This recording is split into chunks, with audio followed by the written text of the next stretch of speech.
ወዲ ለገስ ናበይ አበለም ቀንድ ስሙ መብራህቱ መዃኑ ዝፈልጥ ሰብ ዳርጋ ያሎን በታ ንስሙ ዘህሰሰት ቅጽል ስሙ ይዝፍለጥ ኣብ ግዚኡ ክሳብ ምልእቲ ኤርትራ ዝርጋሕ ዝና ዝነበሮ ወዲ ለገስ አቡ ድኻኔሩ ሃያብ ለዋ ካብ ገጽ ምልእቲ ኤርትራ ድኽነት ክጠፍእ ዝቃለስ ትጉህ ሓረስታይ እንካ መፋጠርቱ አንኳይ ነተራ አሕዋይ መንግስት ክጥውር ዝኽእል ህጡር ርእሰ ማል ዝውነን ሃብታም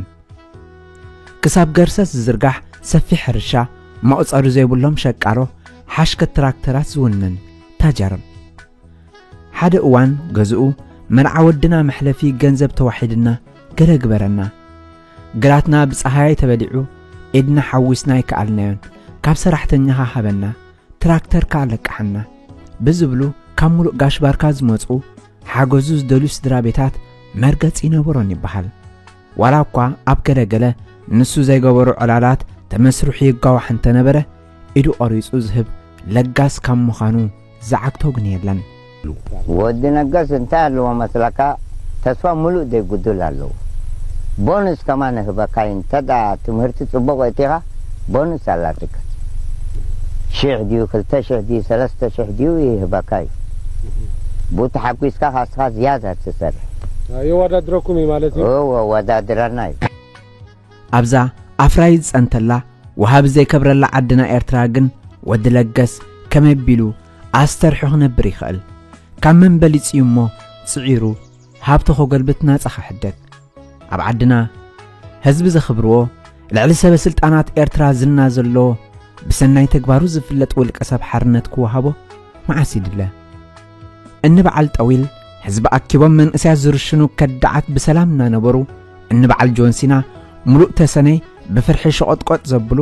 ኣብ ቅድሚኦም ጸንሖም ብጉስጢ ዝሰሃሉ ኣሰርሖም መሬት ክረግጹ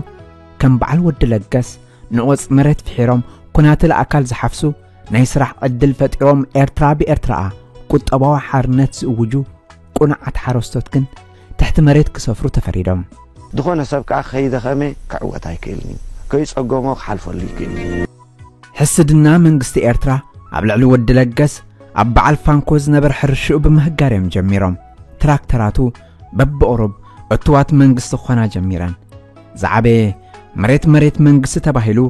ጡጥ መሸላ ስምስም ብርጭቕን ኮሚደርን ወዘተን ዘፍር ዝነበረ ሰፊሕ ግራቱ ተተጨሪሞም ኣብ ትሕቲ ገባት ስርዓት ከኣቶ ኸኣለም ድሕርዚ እታ ዝውንና ነብሱ እኳ ከም ድላዮ ኸይገብራ እስትንፋስካውን እስትንፋስ መንግስትያ ተባሂሉ ዘሪፎም እስር ቤት ሓይሮሞም ወዲ ለገስ ኣብ ቤት ማእሰርቲ ከም ዝሞተ ለንቅነ ሓደ ዓርከዩ ኣዕሊሉኒ ሕዝን ጉድ ኢለ ውሽጠይ ተተንኪፉ ክሳብ ነብዓት ቆፂረን እቲ ናብራ ኸቢድዎ ሓጎዙ ዝሓትሞ ኣእዳዉ ክሳብ ጽኪ ዘውፅእ ዝሓጎዞም ኣብ ሓጎሱን ሓዘኑን ደው ዝበለ ህዝቢ እሞ እንታይ በለ ናብቲ መርድእ ወዲ ለገስ ዘርዳእኒ ፈታውየይ ዘቕረብኳ ቀዳሜት ሕቶ ነበረት እንታይ ልካዮ ይትረፈካ ንሱ እውን ዝተጐድአ መንፈስ ነበሮም ነገረኒ ደኣ ሓሽሽ ብኮንትሮባንድ ኸእቱ ጀሚሩ ናይ ቁማር ወልፊ ነይርዎ ገንዘቡ ንብረቱ ግራቱ ተኣሚሩ ክውድኦ ኢሉ ክሳብ ማእሰርቲ ዘብጽሖ ጉዳይ ግን መንግስቲ ዝእውዶ ገንዘብ ነይርዎ መኽፋሉ ምስኣና ኣሲሮሞ ኣብ ቤት ማእሰርቲ ድማ ሓሚሙ ሞይቱ በቃ እዚ ኩሉ ገበን ከም ዝፈጸመ ተሓቲቱ ተኣሚኑሉ ድዩ ነብሱ ክከላኸል ጠባኣ ቆፂሩ ኣብ መጋባያ ቀሪቡ ድዩ መልሲ ዘይረኸቡ ኣእላፍ ሕቶታት ኣብ ርእሰይ ተጻዒኖም መንጽሮራት ሕዝኒ ይበሃል እንተዘይኮይኑ ንጹር መልሲ ክህበካ ዝኽእል ኣካል ግን የሎን ግዳ እታ መሬት ሓቂ ዝቐበረቱ ሓቅታት ኣፍ ኣውፂኣ ክትዝርዝሮ ምስ ጀመረት ወይልኡ ተሓታቲ ሓደ እዋን ኣብ ልቢ ህዝቢ ኤርትራ ዓብ ቦታ ዝነበሮ ወዲ ለገስ ከም ድላይ ቀተልቱ ስሙ ክርስሳዕ ስለ ዘይደለኸየ እምበኣር እዛ ጽሕፍቲ ጽሒፈያ ኣብዛ ኣዋርኣ ቀቢራ ዓመፅ ተንግስ ዓብደይ መፍተጉ ሓላሉ ደላይ ረሳዕቲ ኸማል ኣይደለኹን ሜሮን ሃብተ ማርያም ወዲ ሰብ ክፍትን ኣሎ ንፈተና ዘርአና ጽቡቕ ወፅዩ ዋላ ክረምቲ كخون خليوزي نسولو أبز منتاي مهبلك هذا يكون نجار يلن إذا أخلصت رياض اللهم دارجا قد محج خلت عمت دارجا مصنعة مرمرة نمرمرون يرنا حجي عصرت ثلاثة عينتي نات أخلني مرامر لزمبرنا تقدم هاي وسيد زول أجن زخين من تاي ناس عامي مسرته نسو ناي كندا اليوم زي زرزة دارجا ناي كندا دارجاتي وشتو صعدا خم حوس فينو تي حري تايو ناتنات تايو حرنات تايو بحري تايو تمري تايو باكرا تايو كهاجر معسيو ذهبي كبير وذنبر عتامل السلي أبزح حساب أمري معسيو مخاري وكاتل مالي عدي هاجر بمزيكي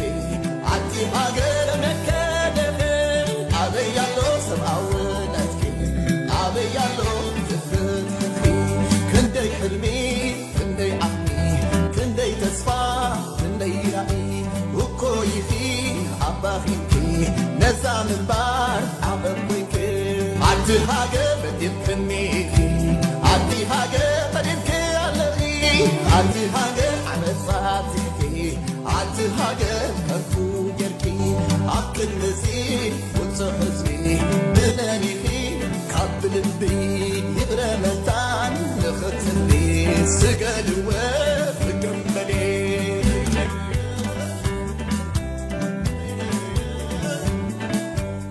RPM كان مجابيت حد جميرة أو 14 ختمات أمريكان كندان كتجبرت صنحت عدد ميازة 13 أسران حمشتن أب واشنطن دي سي كاثوليك يونيفرسيتي اختزاز ميام سلازي كلكم أب ميرلاند فيرجينيا واشنطن دي سن كاروت كتماتات كابي دي سي زلكم دليت فتحي أبزي ناي مزازن عدتنا مسانا حبيركم كتوعلو بخبرنا قدمكم ميازيا 13 أسران حمشتن ساعة 3 دحر أطري مس RPM أب كاثوليك يونيفرسيتي وهم قصرهم